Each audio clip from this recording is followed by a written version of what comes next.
Yeah, let's do that. So we got a NB Q&A from Matt, one of our longtime listeners, aka Ginger Spurs Boy, who is just, as you can imagine, I'm getting emotional talking about it. Can't say save that for the beginning of the episode. I believe that was some sort of berry seed that found its way to the back of my throat. So good times. Anyway. Horse is hosted by Adam Amawala, and thanks for listening to this episode of Horse. That's the intro, Ken. Say we overrule the previous. There's going to be two. Put them both. Yeah.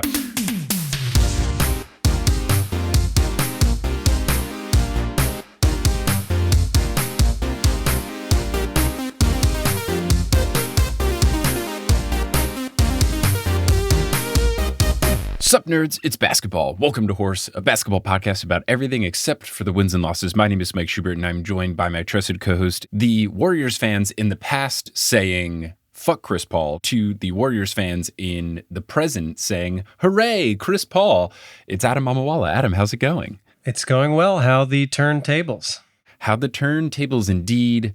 Chris Paul has been traded to the Golden State Warriors, one of many trades that happened recently. A lot of things went down in between us recording our last episode and even our last episode posting. We'll talk about a lot of these in Full Court Press today. But not only did Warriors fans used to say fuck Chris Paul, but apparently the players said fuck Chris Paul after one of those infamous Warriors versus Houston Rockets rivalry games from the mid-2010s. The Warriors chanted that as they eliminated the Rockets one season. So the Warriors fans? Just a fun little 180. Yeah, Warriors fans. Oh, you said the Warriors chanted that. Oh, no, I stood correctly. The literal Golden State Warriors, as they went back into their locker room, as according to reports by Brian Windhorst this week, they chanted fuck Chris Paul on their way back into the locker room. Oh, wow. Okay. Yeah. So now they have to delete all of their tweet history and all these things because, I love Chris Paul and I always have. Listen, people love winning more than anything. So if Chris Paul can help them win, I think that is what they value. I think it is as well. And let's get ready to talk about the various basketball things that we will be discussing in this episode by centering ourselves. And the place that we like to center ourselves is the Teal Memorial locker room.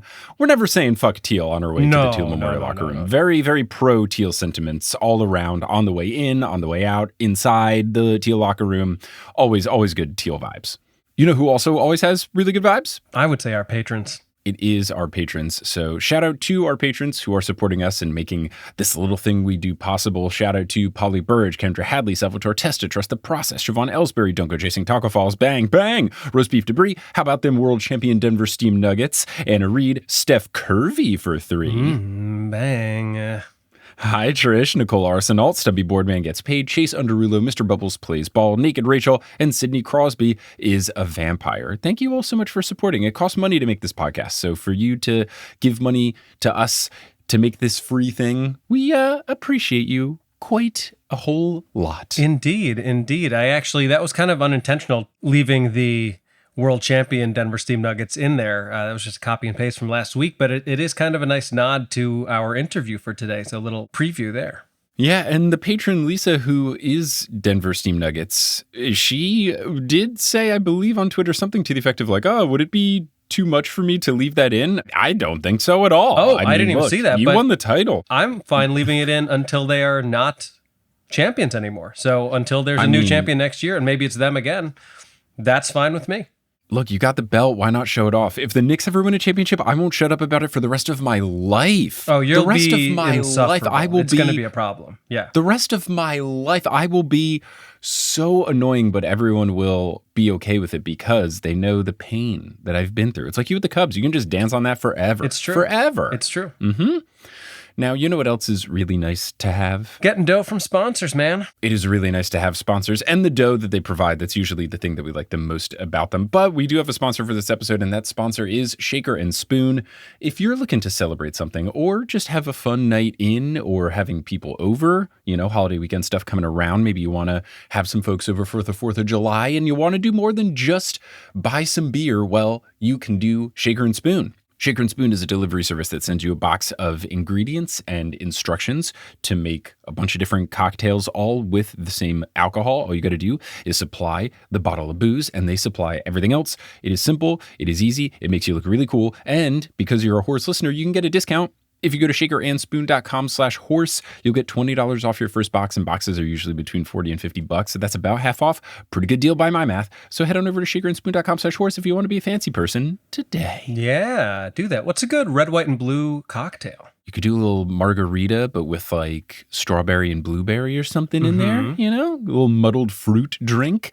Maybe if you want to get... Throwing a little blue curacao. Ooh, yeah. Blue curacao, which is just the adult version of blue raspberry, where they're like, I want this drink to be blue, so please put this in it. Like, does it look like antifreeze? It sure does. Windex. Nom, nom, nom, nom, nom, nom.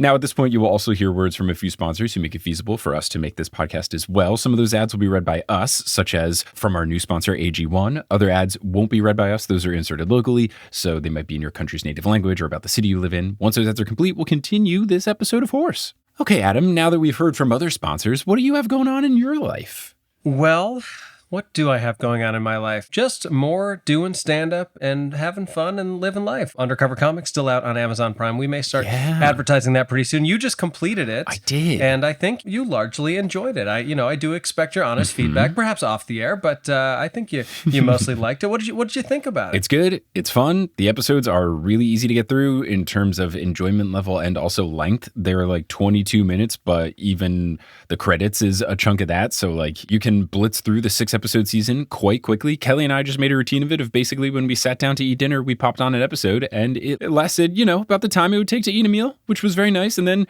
6 days later, we finished. It was very fun. You get to see Adam acting and stand-up comedianing and doing a little tiny bit of basketball in there too. Ooh. Just a little bit. Just a little bit in the little Astoria Park hoops. You may or may not be wearing a cutoff sleeve shirt. And that also featured a cameo from Bobby Friedman, who we had on the show. Yes. So he had his little Alfred Hitchcock moment popping in there for a short scene. But yes, that is still on Amazon Prime. It will hopefully be streaming for free very soon on Roku and other places. But other than that, continuing to book out my stand-up schedule. I think I've mentioned before that I have some dates in Chattanooga, Tennessee. That's going to be in August. I'm going to be in Jamestown, New York for the Lucille Ball Comedy Festival.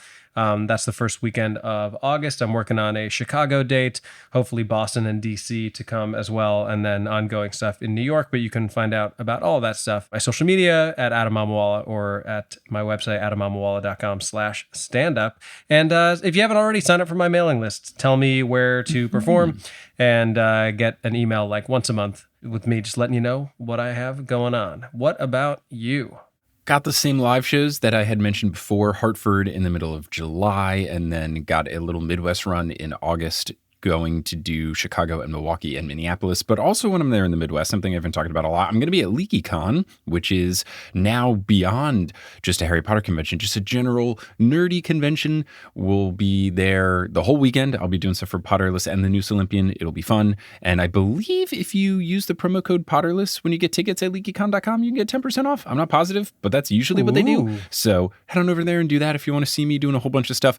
I'll be very busy that weekend doing lots of things, but that's how I prefer to do conventions. If I'm going to be out there, I want to do stuff. I don't want to sit around. Come on. So you can check me out doing stuff there. So with all of that complete, shall we get into NB Q&A? Yes, our NB Q&A today comes from a longtime listener, Matt, a.k.a. Ginger Spurs Boy, who, as you can imagine, is through the moon. He's through things. He's so... in cloud nine, yeah. He is swimming on cloud moon about Victor Wembanyama. But the question that we got was...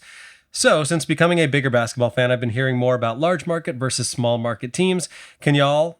Ooh, definitely from Texas. Can y'all explain a bit about the factors that decide market size? For instance, I know that my beloved San Antonio Spurs are considered a small market team, but I don't understand why, given how San Antonio is the 7th most populous city in the U.S. I think it's a pretty straightforward answer here. It really just comes down to how much money they spend and what their overall budget is. It has nothing to do with the size of the city itself and everything to do with the money that they spend on players. Right. And it's usually more about like the money that the market will bring in as a whole. So there's a couple of different factors. You will have the size of the city be a factor, but then it is also in terms of like how much media attention they get. Like naturally, the Los Angeles Lakers and the New York Knicks and the Boston Celtics and the Chicago Bulls are going to get more media attention just because they are these legacy franchises that have been around for a while and have been good for a while. So that is a factor. And then it's also kind of just sort of the vibe around the team. It's weird because like certain things can change, for example, and certain things can change in a city. Like the Golden State Warriors used to be considered a small market team, but then they got good and Silicon Valley money got poured in. Even when they were in Oakland, now they're in San Francisco, they would be considered a large market team now. Miami's always this weird thing where they're like, not, but then they are, but then things kind of changed when LeBron, Wade, and Bosh teamed up to go there. So it's this interesting thing of small market versus big market, like not having hard and fast rules.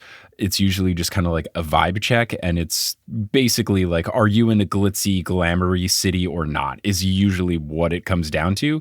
And oftentimes the owner of the team usually goes along with the city. Like the Los Angeles Clippers are now owned by Steve Ballmer, who puts in a ton of money into the team in terms of like paying for the contracts. And now they're building a new arena and stuff like that.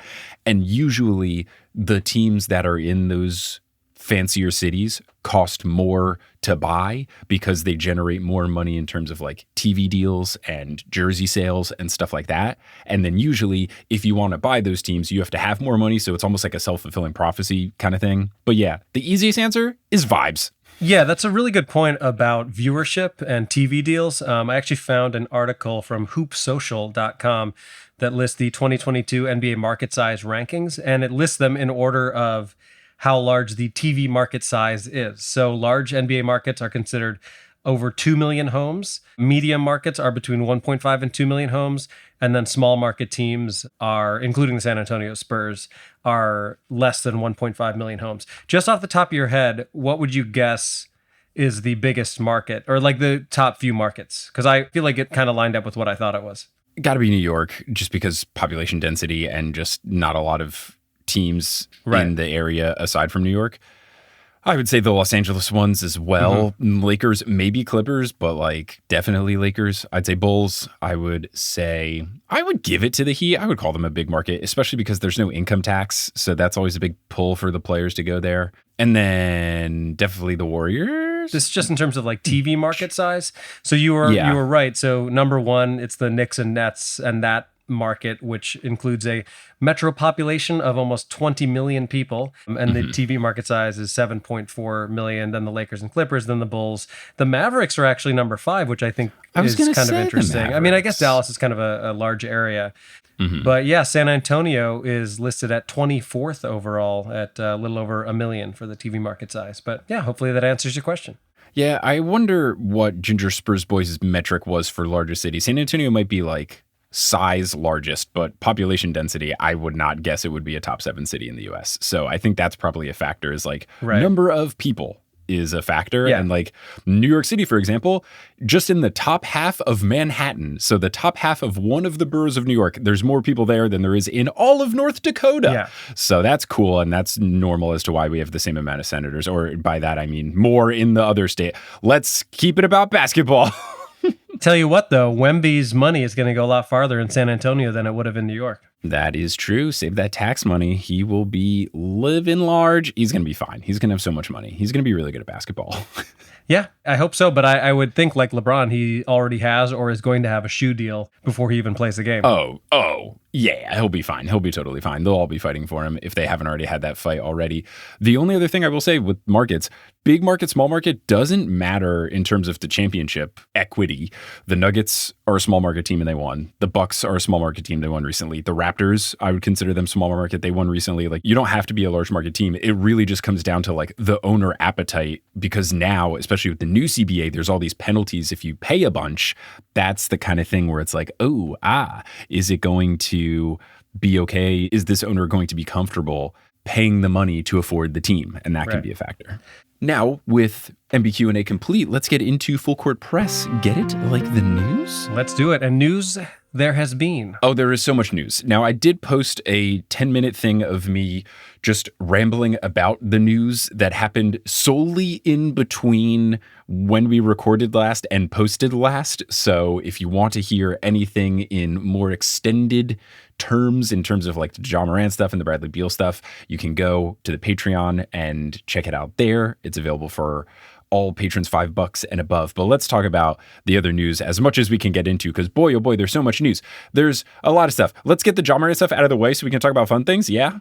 Ja Morant, we had talked about him in the past, his most recent gun-related issue where he was on a friend's Instagram Live and he showed the gun.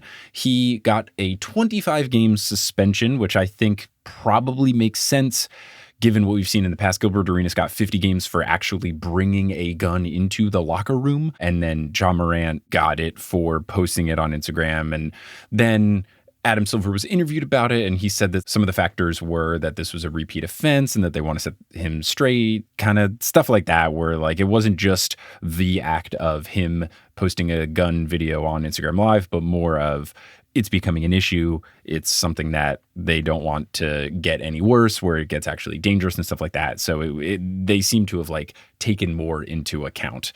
But I don't know. I think it's fine. I think it's, again, not what you want from a star player. So hopefully he will learn and not do this stuff again, because it's just wholly unnecessary and above all else. Just surround yourself with better people, with people who care about you and about your livelihood.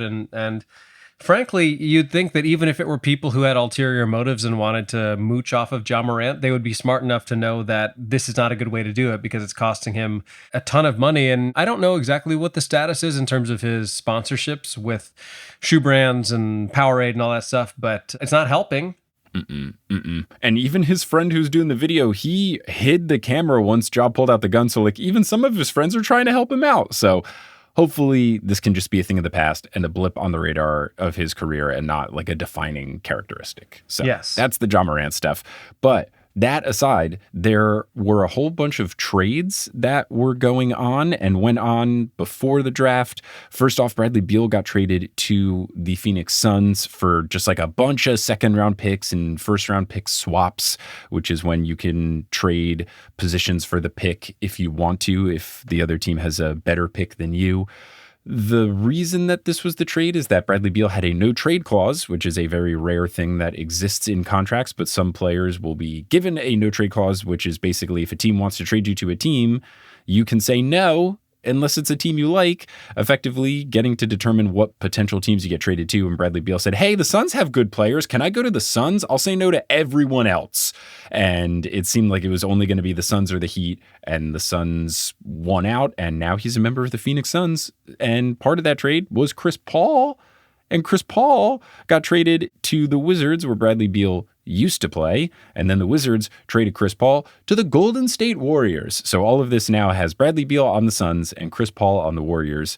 Veterans going to good teams, and it'll be spicy. But the Suns now have a starting lineup that has Devin Booker, Bradley Beal, Kevin Durant, and DeAndre Ayton. Yes, they have a lot of offensive firepower. Defense, not exactly there. And they don't really have a point guard anymore because they traded Landry Shamet in the trade as well. And Chris Paul, who were their 2 point guards. Well, I guess they do have Cam Payne, Bulls legend. Yeah. So they've got some stuff. And I guess Devin Booker will kind of be the point guard, kind of like James Harden was with the Rockets. So it should be okay. But I don't know. It's a good team, but they don't have... There's still time for them to acquire someone. That's the thing. That's where... Maybe D Rose. And yep, he's not on the Knicks anymore, which will be fine. I don't care. I don't want to have to pretend to like him. So I think it'll be interesting. It's going to be interesting to see, now that we have some of the powerhouse teams, which teams are going to get the old guys who are ring chasing and who wants to go, because they can go to the Nuggets, they can go to the Suns, they can go to the Warriors. There's a couple of high profile teams to join. And I wonder where some of those folks will end up and if they will contribute in meaningful ways. But yeah, Chris Paul on the Warriors is going to be interesting. I had a thought that a lot of other people had. Just him and Draymond Green on the same team chaotic. Draymond Green is not technically a member of the Warriors yet because he is an unrestricted free agent, so he can sign with other teams.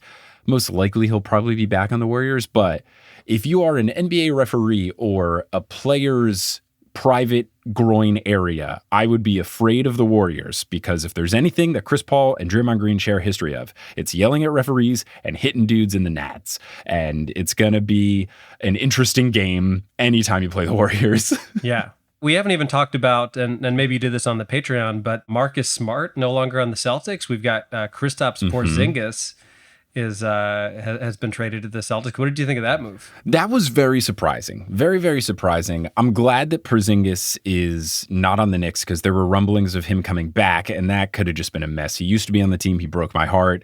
He's now apologized for his foolish ways, but like, I'm sorry, dude.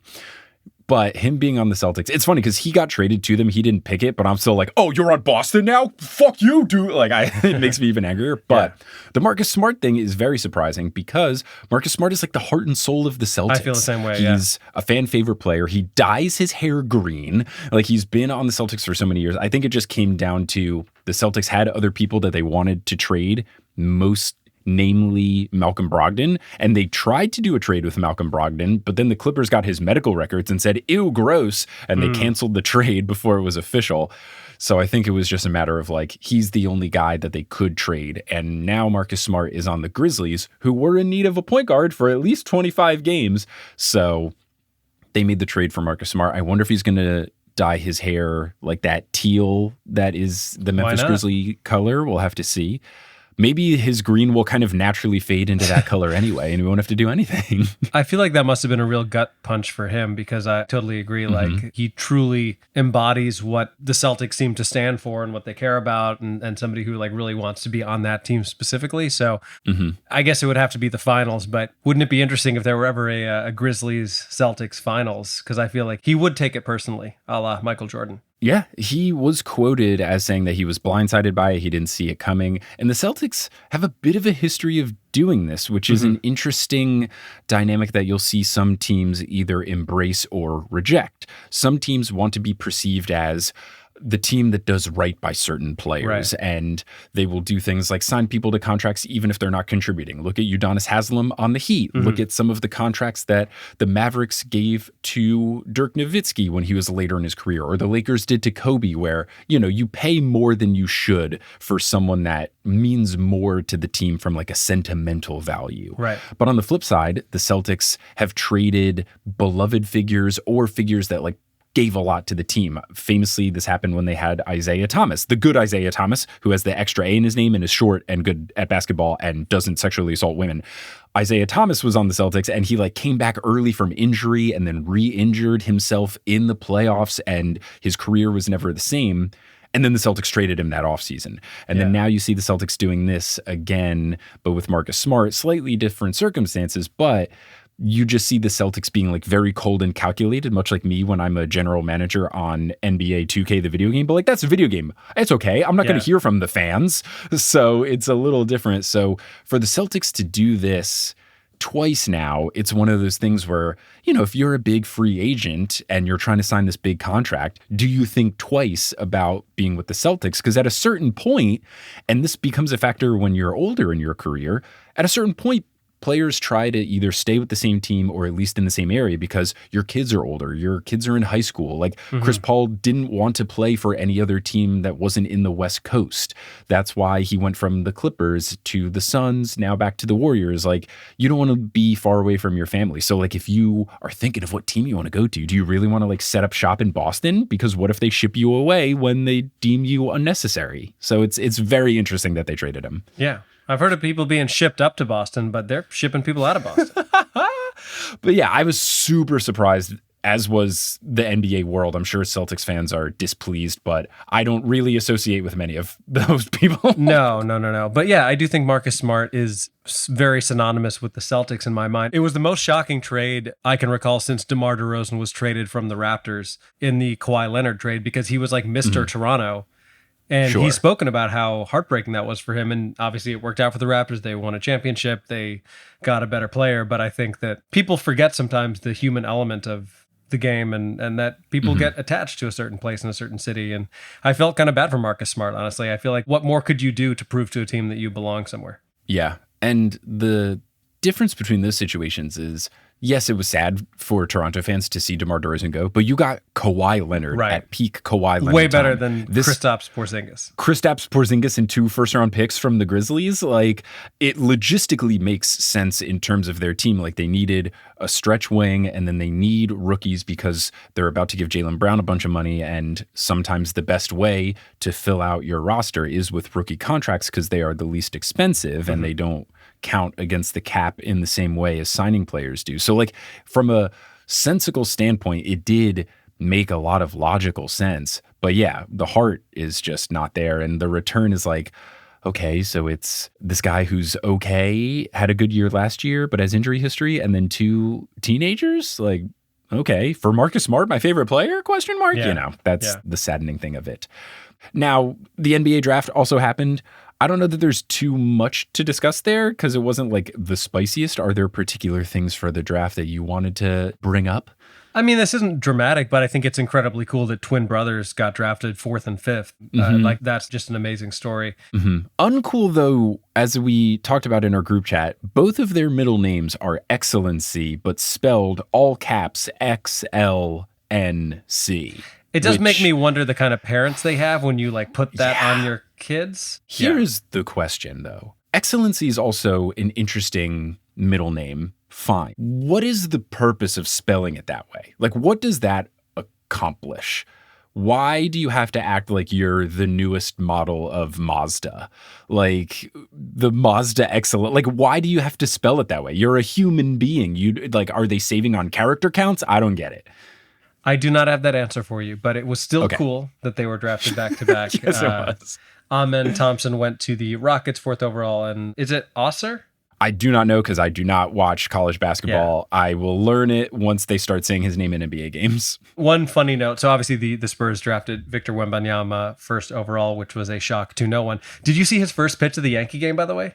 Wembanyama? Oh, it was really bad. Terrible. But then again, like it's probably like us holding a golf ball and trying to pitch it. Like his hands are so, when he shook Adam Silver's hands, it looks like if you or I held like a 5-year-old's hand. Yeah, or if I had one of the little baby hands, like these little guys. Oh, like Kristen Wiig? Just a little, oh yes, thank you, Mr. Silver. Yeah. So the one thing I wanted to mention that I thought was really funny was that the number 2 overall pick, Brandon Miller, who played at college ball at Alabama, he went to the Hornets. But he was interviewed before the draft, and he was he made news because they asked him like, "Oh, LeBron or Jordan for your GOAT pick," and he was like, "Neither, Paul George," which is such an interesting choice. That's not to say that Paul George isn't great, but he's no one's GOAT. He's never been anyone's GOAT. No, not really. I wonder, was Brandon Miller trying to not get drafted by the Hornets? Because he said 2 things against Michael Jordan before the draft. Michael Jordan, who used to own the Hornets, but is selling them, but hasn't finalized it yet, but still had say over who they drafted. It's weird. He's in the process of selling the Hornets. And I wonder if Brandon Miller was trying to go number 3. I mean, look, if I had to choose between the Hornets and getting to be Damian Lillard's teammate, because number 3 was the Blazers, I would also say mean things about Michael Jordan in hopes that he took it personally and didn't draft me. Listen, if that was Brandon Miller's plan, he should have said that his GOAT is Scottie Pippen. Oh, that would have been good. Yeah, also with Brandon Miller, I do think it's important to bring this up, and it wasn't brought up enough in the draft coverage. He gave a gun to someone who used the gun and then murdered someone. Like, I think that should be brought up more in the draft coverage. And Malika Andrews brought it up at one point, like, oh, he was under fire because he brought a gun to someone who then that night used it to kill somebody. And then people are like, oh, why don't you just like leave that out of this? Like, I don't know. That's an incredibly relevant conversation to have. Like, a big thing with drafts is always like, oh, are these guys good character guys? Like, they're going to have a good attitude. Like, I don't think this guy showed examples of good decision making. So I think it's super normal and should be talked about more. It was weird how much you're like, yeah, Brandon Miller, will he be a good fit? Like, Brandon Miller helped facilitate a murder. Can we please bring that up more? Like, that's wild that it was so swept under the rug just because this guy's good at basketball. Yeah, I'm looking at this now. I didn't know a lot about it. I mean, he was never charged for it, which is not to say that it didn't happen. Yeah. The thing that I have heard from it, because I read about it when the draft was going along, was that he had somebody else's gun, like his teammate on Alabama, and then that guy texted him like late at night saying like, hey, can you give me the gun back? And then he dropped off the gun with this dude who was drunk, and then that dude shot a single mother. And that guy is now like in trouble and stuff. And then they brought this Brandon Miller to trial or whatever, and he was not found guilty. But like, regardless, that's poor decision making. Like, maybe don't give a weapon to a guy who's drunk and potentially angry at midnight. I don't know, man. So I think it's whack that was not really covered a lot in the draft. I just hate the world where it's like, oh, this guy's good at basketball, so we don't have to really talk about any like personal stuff. And there's too much of that. Well, look at Miles Bridges. I mean, he's thankfully still out of the league. Yeah. Like, I'm very pleasantly surprised he has not found his way back onto a team, given that like apparently if you have domestic abuse, you can be a coach of the NBA. 3 out of the coaches are domestic abusers. So 10% of coaches have a domestic abuse history. Super fun. So it was disappointing in the draft coverage that they were just like, yeah, he's a basketball fit. Like, Yeah. Yeah. So him thinking Paul George is the GOAT is not Let the Paul worst George thing. be his GOAT. Yeah. There you go. Also, poor decision making. Like, there's many factors. Yeah. Whatever. I'm not going to worry about his performance if he doesn't do well. Oh, man. I'm not rooting for him. I'll root for Scoot Henderson, who has a cool name. Scoot Henderson is a cool name. It's true. And he gets to play with Dame. He does get to play with Dame as long as Dame stays on the Blazers. That's a whole thing that we will probably be talking about in future Fulcrum presses. It's like, there's all this hubbub and rumors of, is Dame going to stay? Is he going to ask for a trade? Are they going to try to trade? There were all the rumors of, will they trade the 3rd pick and blah, blah, blah, blah, blah. So there's going to be a lot of Blazers scuttlebutt up until, like, it's going to be, if you're a Blazers fan, I'm very sorry. I'm very sorry for you right now, because it's just going to be constant rumors and drama and speculation and Brian Windhorse finger wagging and all sorts of stuff. It's not the most relaxing time to be a Blazers fan, I would say. Yeah, it is not. But there was one more bit of news. Did you get a chance to look it up? I did, but you're more well-versed in it, so please, this is the perfect happy palate cleanser note to discuss, because it's very interesting in a fun question marky way. Exactly. So A'ja Wilson, who is a star WNBA player who plays for the Las Vegas Aces, she was tweeted at recently by Mikal Bridges, who plays for the Brooklyn Nets. Let me get the story straight here. So Mikal Bridges tweeted at A'ja Wilson and tagged her and said, "When's the next game? ? And Wilson quote tweeted it and said, "Please leave me alone. We cool over here." So just really put it to bed. And this was preceded by a tweet where A'ja Wilson said, "LMAO, hell, these weird guys about to be in my mentions." Upset emoji, barf emoji. Yes, I think that was afterwards. So Yeah. she tweeted a thing kind of making fun of Mikal Bridges, and then she was like, oh no, a bunch of NBA fans who like either Mikal or the Nets or both are going to be mad that I shot down his attempt, which to my read seemed like a joking attempt. Like, I think they're friends. Like, I think this was like a joke sort of thing. I think so too, and the yeah. Liberty are owned by the same ownership group, so I'm sure there's lots of crossover between. Mikal Bridges was at, I think, the Liberty versus Aces game, and I think that's what he was tweeting about, like, after that game, asking A'ja when the next game is. So I think they're friends. Like, I don't think this is, a genuine thing where she's like, ew, gross. I think she's messing with him, which then begs the question, is she actually flirting with him? Like, it's always like a, Well, I'm going to send you this, which is really funny. So I guess earlier in the year, Mikal Bridges had tweeted at her, "What's up, bestie?" and tagged her. Mm-hmm. And then she responded, "Did you mean to at me? ? Upside down, Spanish ? With a really funny The gif. fact that she had the 4 upside down question marks Yeah. is really, really good. And then I think, didn't she also tweet something in this most recent one where he asked when the schedule was? Didn't she tweet something to the effect of like, just Google it or something? I don't Which know. I think is The whole thing was very because funny. he totally could have done it. But my favorite response to it in the whole thread was that somebody had replied with this clip of Patrick Ewing from when he was a coach at Georgetown. I don't know if you've seen this clip before, but it was just Patrick Ewing talking to one of his players, and he's like, "Have you shot that shot before? Where did that shot come from? Have you ever shot that shot before?" It was a perfect response to Mikal Bridges jokingly or seriously shooting his shot. So I like it. I'm all here for it. I love NBA and WNBA crossover. It's really fun to see how much the players from each league like each other and respect each other.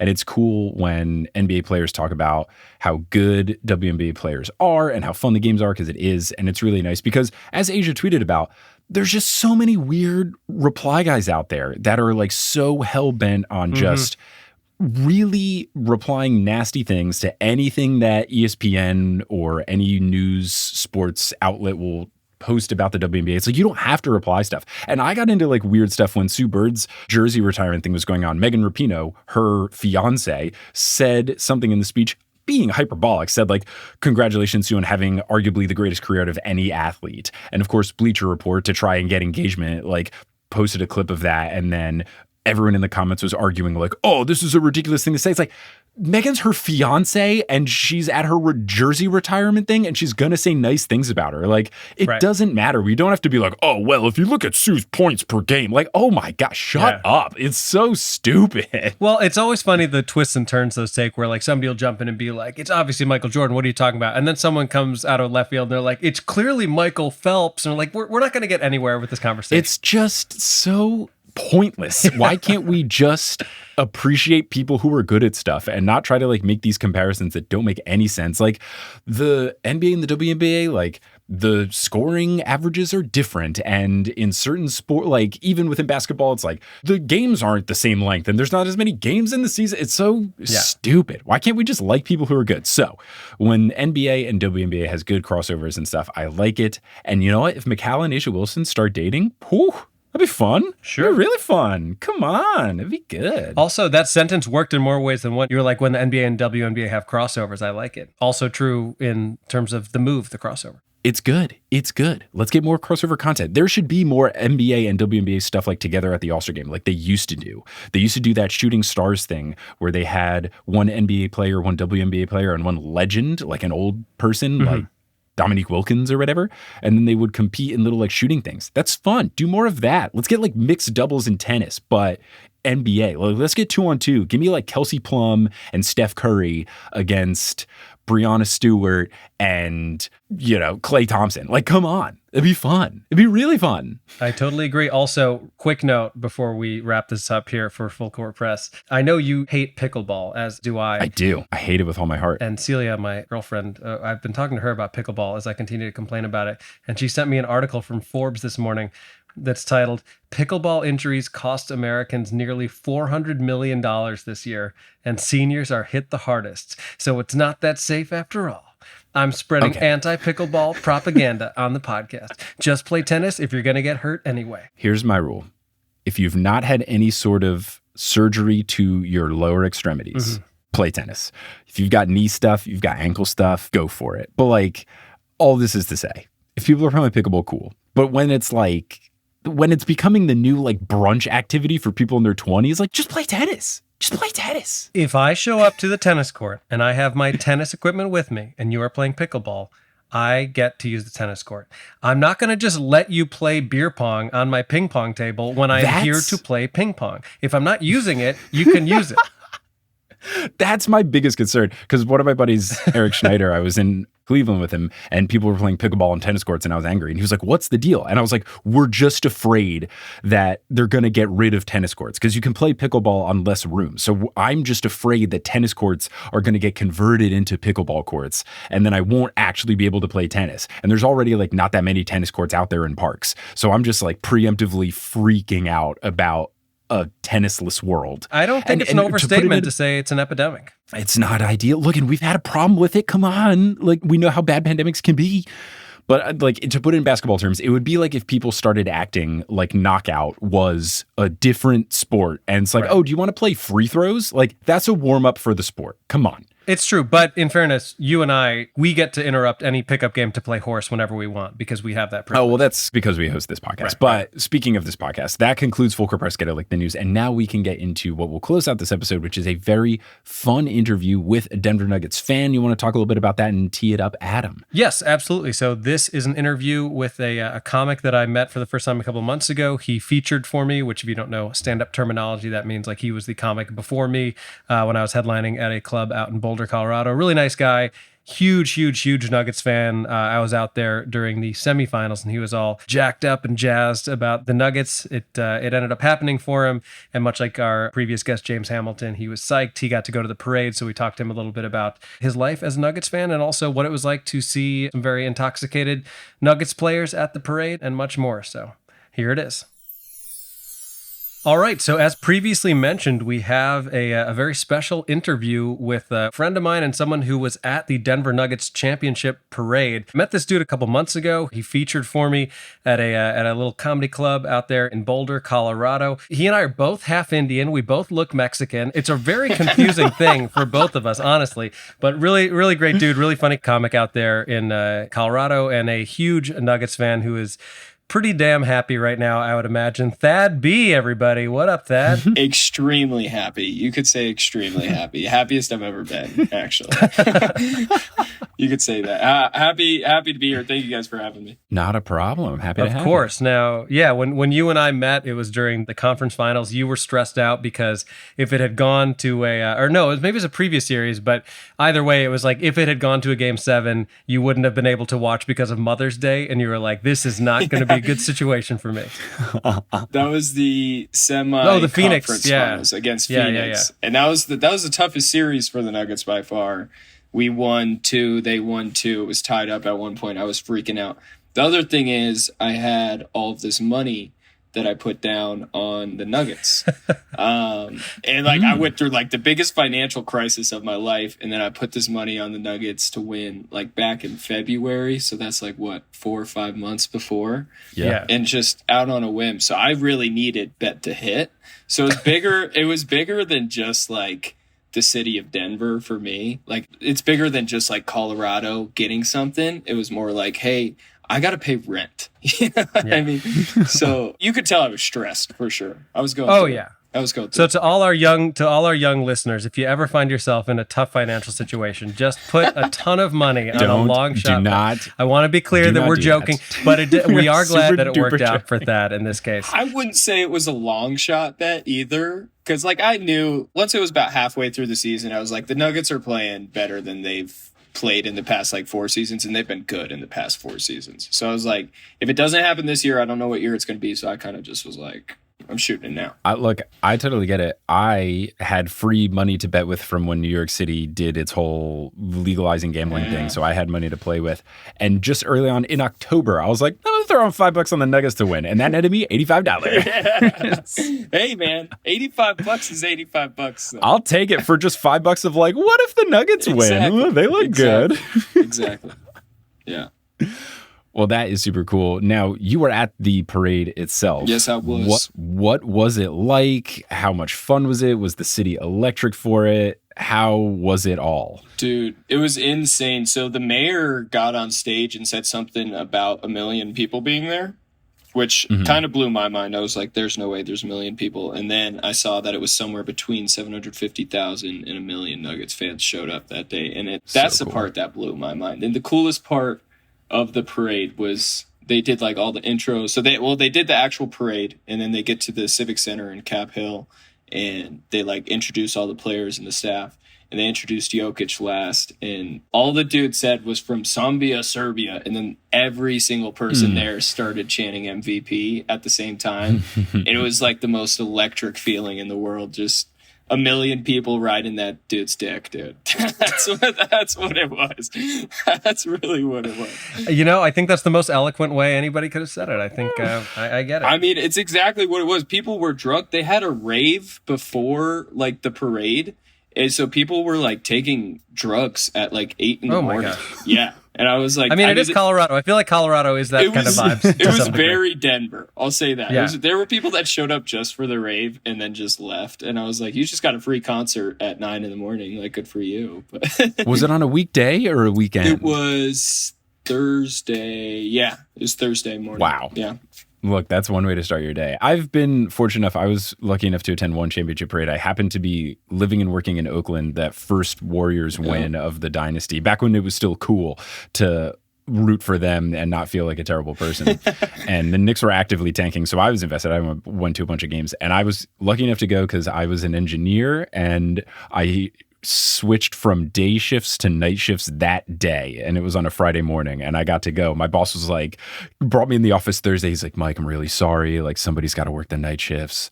And, you know, I think it just makes the most sense for you. And I was like, oh, yeah. Knowing full well, I was like, fuck yeah, dude, I get to go to the championship parade. I had to switch all my shifts around, dude. But I told my manager, I was like, listen, I couldn't afford any of the finals games. So, like, I have to go to this one.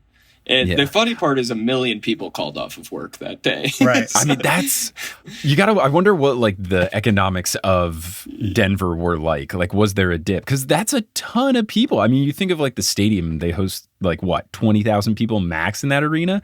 Yeah, I want to say probably a little bit north of that, like 25, 30-ish maybe. Right. Yeah. So if you're getting 1 million people to celebrate, that just shows you how much the city loves it. And that's the Nuggets' first championship. Ever. Did you get emotional? Were you tear streaming down? Oh, yeah. So my original plan was to request every single night off for the finals because I wanted to watch them. But then I got scheduled game 5 and I was closing that night.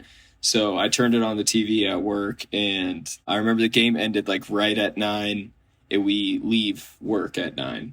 So then I just told everybody else, I was like, hey, you guys can go, but I'm just going to stick around for a little bit. And as soon as everybody left, like, I started tearing up a little bit. I was just like, it happened, man. It happened. It was a crazy feeling. It's like, it was hard to believe that it happened. Also, knowingly, I knew it was going to happen. You know what I mean? Because I was like that. Like I said earlier, like it's the best team the Nuggets have seen ever.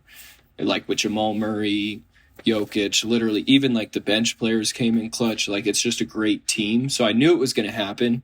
But when like the final horn buzzed, and it was surreal. Just like knowing that I've waited since 2003 for this to happen. You know? Was there any part of you during the series that was nervous? Like after the Heat won game 2, were you concerned at all or not really? No, I definitely got nervous, especially after seeing the Heat's whole run through the playoffs. They just beat the crap out of everybody. And whether it was a comeback or whether it was just them playing team ball too, it was just like, once they won, it was the second game they won, right? Mm-hmm. Once they won the second game, it was tied up. I was like, we got to be on our shit when we go to Miami. We got to, especially leaving home too. I think people forget about that too. Like home court advantage is such a big deal, especially when it comes to playoffs. And I think that's also what made the Nuggets so good is they tried harder than every other team in the regular season to actually like get that in the West so they could have that advantage in the playoffs. Like you don't see that a lot. It is a bigger advantage for Denver than any other team, arguably, right? Like, I think you and I were talking about the fact that in going to games for as long as you have, like, you've barely seen the Nuggets lose at home, even in seasons when they're not that good. Like, they always have a really good home record because of the altitude. And I think Miami, when they beat them in the finals, was the only team that did beat them in Denver. Yes, this playoff run, they were the only team to win a game in Denver the whole playoff run, which is wild. Which also scared me like crazy because they did that, and I was like, nobody's done this yet. This is scary.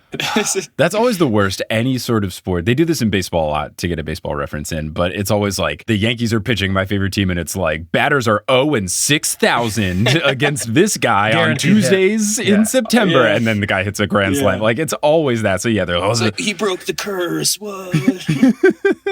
So at the parade, like where were you exactly? Like, could you see anything? Were you so far away that you're like looking at a monitor or something? So we got there. I actually didn't watch the actual parade at all. We went straight to the Civic Center where they were going to do the speeches and stuff. Right. We wanted a good spot. We got there at 8:30 and they didn't get on stage till 12. So we were there pretty early, but people were like camping out. So we still weren't like in the front at all. We were kind of like middle, and literally in like the middle of everybody. Like we weren't close to the side or anything. We were just in the middle of everybody. And to be honest, it kind of sucked for a while because we were just standing there. It was supposed to rain, so we bundled up, and then it was just bright, sunny skies. So everybody was just sweating their ass off. And then you pack 1 million people into that place. People are pushing and shoving. There's no air going around. So people were like throwing up from heat exhaustion at some points and like having to leave like where they were. And whenever they left, I was like, they're not getting back in here. So I looked at my girlfriend and I was like, hey, we can't move for like 4 hours. We have to stay right here. But it was a pretty good spot. You could see the players. They were very miniature. There was a billboard like in plain sight or like a screen that we could see them on. So we just watched on there. But And people must have gone bonkers when Jokić said the thing about like, yeah, I'm glad I'm at the parade or whatever he said. Yeah. Yeah, dude. People started throwing beer and champagne everywhere. I'm like, dude, it's funny because I had to go to work after that. Like, people are drinking and doing all these drugs. Yeah. And I'm like, hey, I got to show up to work. Like, I told my manager too, I was like, if I show up a little bit tipsy, you can't be upset. Okay. The Nuggets just won for the first time in 47 years. But it was the energy there was just insane. I'm glad it was a nice day and that it wasn't raining because it would have kind of sucked for everybody else. But well, it's Denver, so like it could have been beautiful or it could have been snowing. So you never know it's gonna I saw footage of Red Rocks the other day where it was like hailing golf balls. Yeah, dude. It's very strange. Yeah. And we've been getting so much rain too, so it's kind of like a perfect day for that to happen, for the parade to happen. Like, there was no rain or anything. It was just beautiful all day. I'm glad it wasn't just me, because I felt like it was weird when I came out for that weekend and it rained every single day. I was like, this is not how I remember Denver being. But not at all, man. I don't know what's happening. Global warming. It's got to be real. I don't know. I think so. Now, or I don't know if there's any other Nuggets tidbits you want to share, but in the spirit of this show, which is like, it's about basketball, but kind of amorphously, that I'm going to put you on the spot. I need you to tell the people about the mixtape you put out when you were in high school. The Hoops mixtape. The Hoop mixtape. Man, okay. I did not think that was going to blow up like it did. So I was terrible at basketball in high school. I was like god awful. Like the kid that sits on the bench. You're still on the team. You couldn't have been that bad. I was just an energy guy. And then I put this whole video together because I thought it'd be funny just for me and my friends.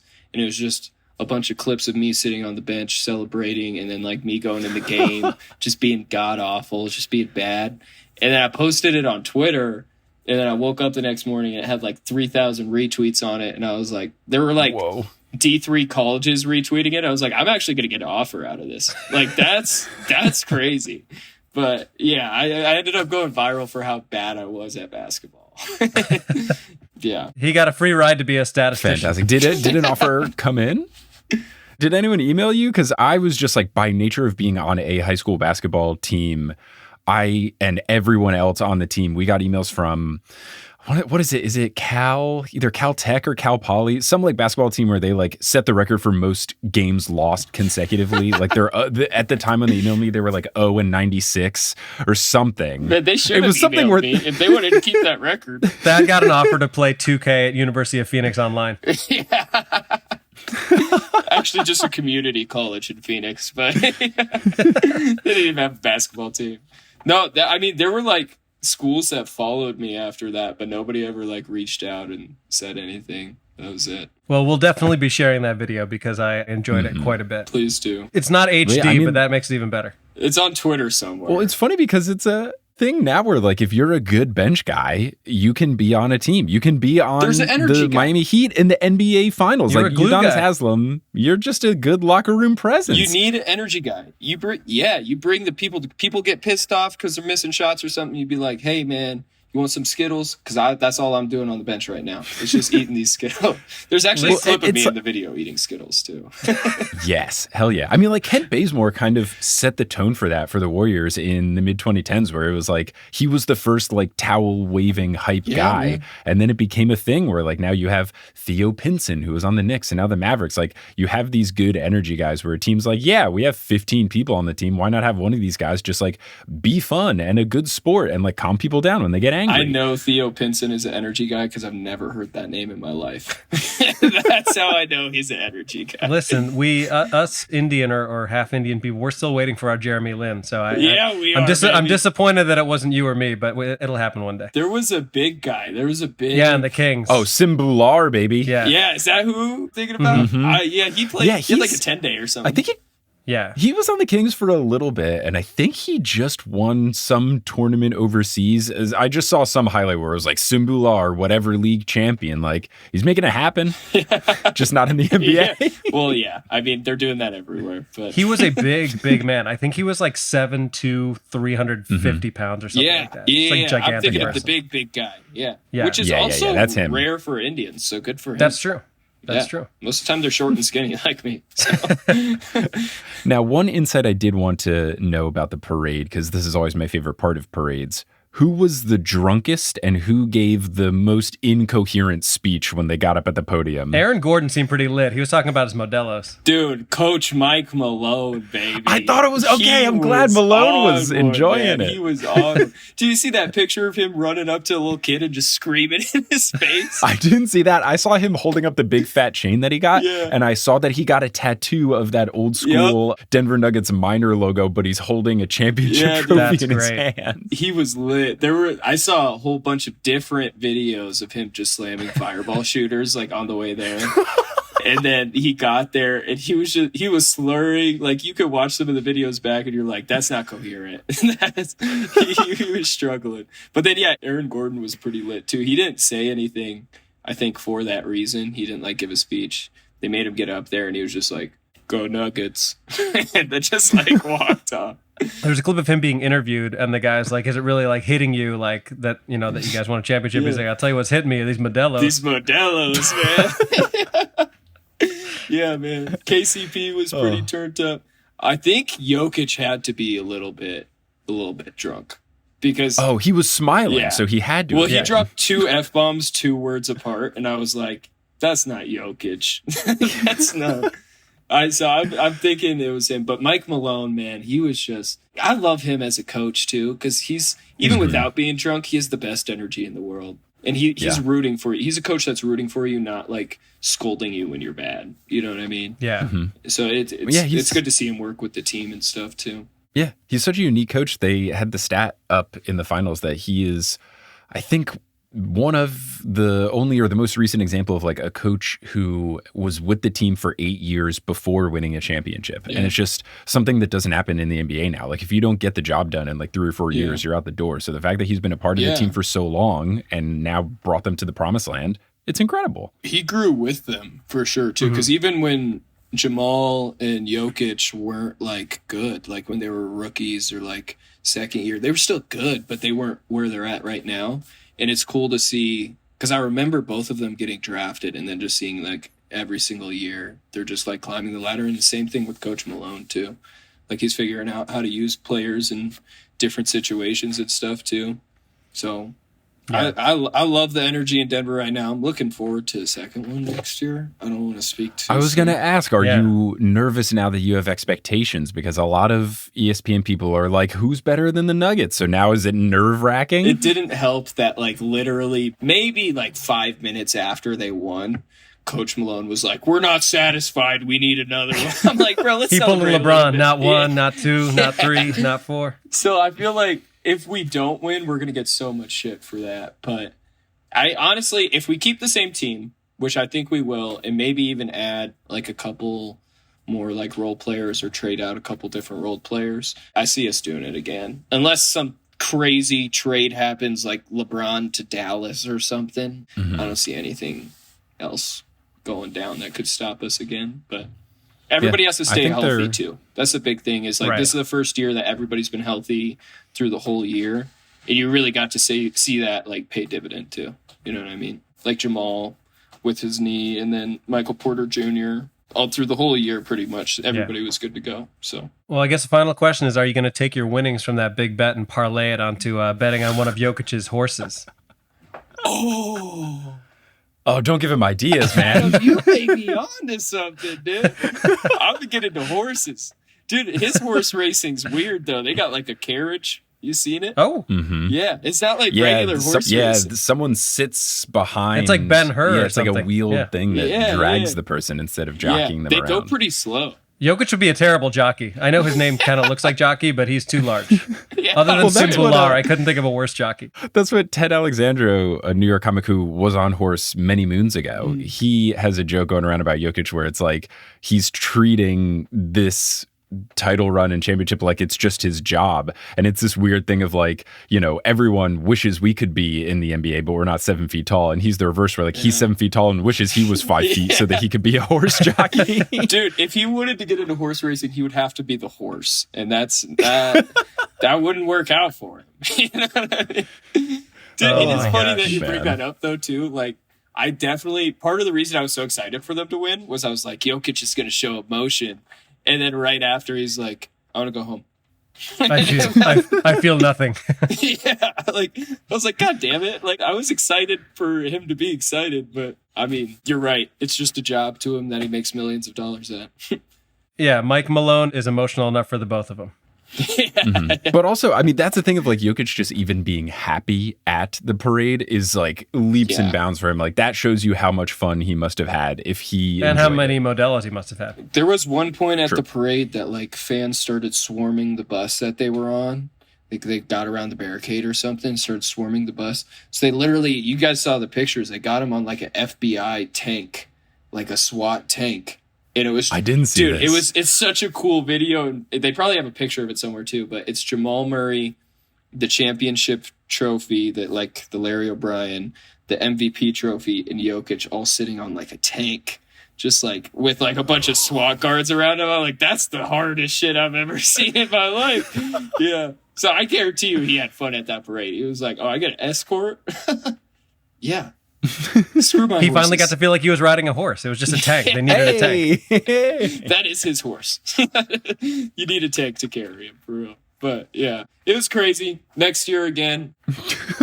Here we go, baby.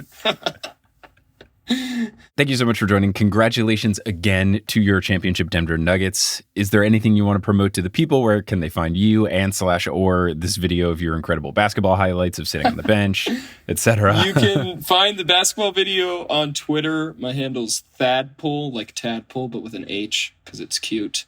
And then I'm most active on Instagram. I post clips of stand-up every now and then. I'm a big golfer. I'm posting golfing clips now. It's still bad, but you can catch me there. If you're in Colorado, come see a live show, please. I need to get paid. There you have it.